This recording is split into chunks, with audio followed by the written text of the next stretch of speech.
Shortcut रास्ते पर घटी एक ऐसी घटना जिसके बाद उस ट्रक ड्राइवर ने अपना पेशा ही चेंज कर लिया। ब्रिजेश नाम का एक ट्रक ड्राइवर हुआ करता था।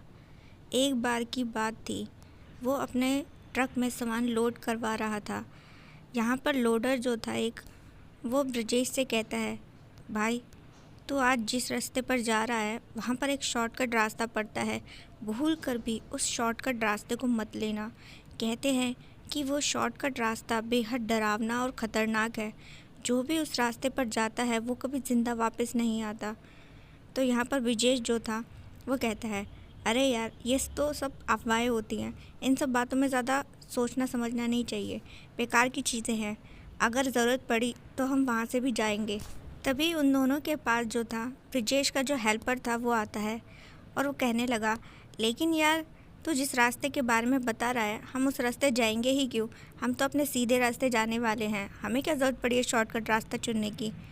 तो यहाँ पर जो वो लोडर था उसने कहा, कभी कभी कुछ ऐसी घटनाएं घट जाती हैं कि ना चाहते हुए भी हमें वो रास्ते लेने पड़ जाते हैं जिन रास्तों पर हम चलना पसंद नहीं करते।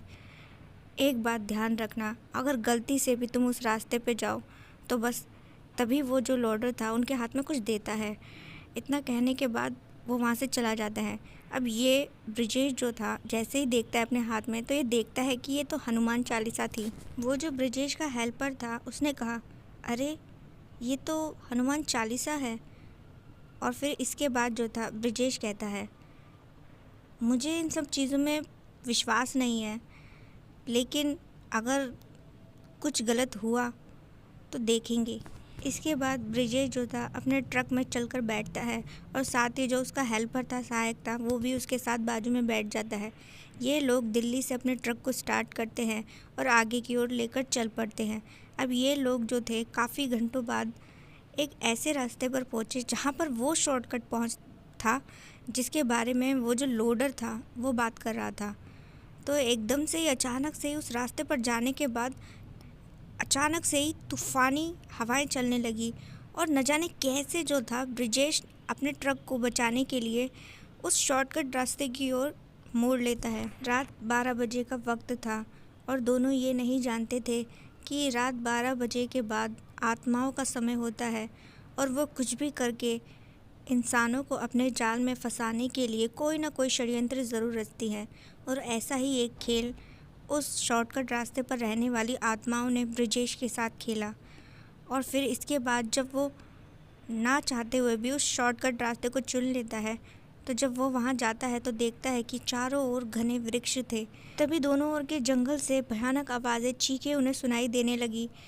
इस चक्कर में जो था दोनों बहुत ज़्यादा बेकाबू होने लगे थे। ऐसा लगता था कि जैसे वो भयानक चीखें उनके कान फाड़ देंगी।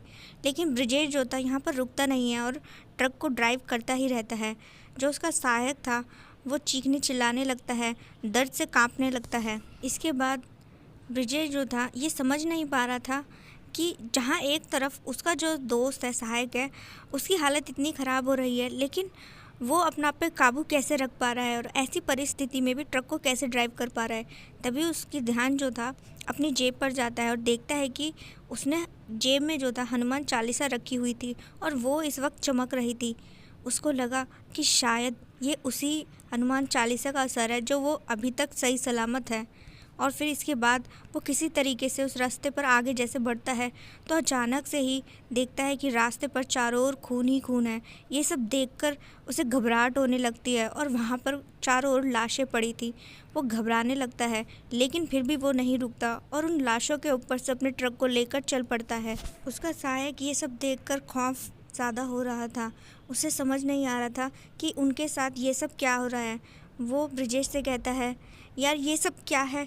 चारों ओर खून फैला है और लाशें पड़ी हैं। ऐसा भयानक मंजर देखकर मुझे बहुत घबराहट हो रही है। क्या आज हम यहाँ से ज़िंदा वापस निकलेंगे या नहीं? तो ब्रिजेश ने कहा, जब तक भगवान हमारे साथ है हमारा कोई कुछ नहीं कर सकता।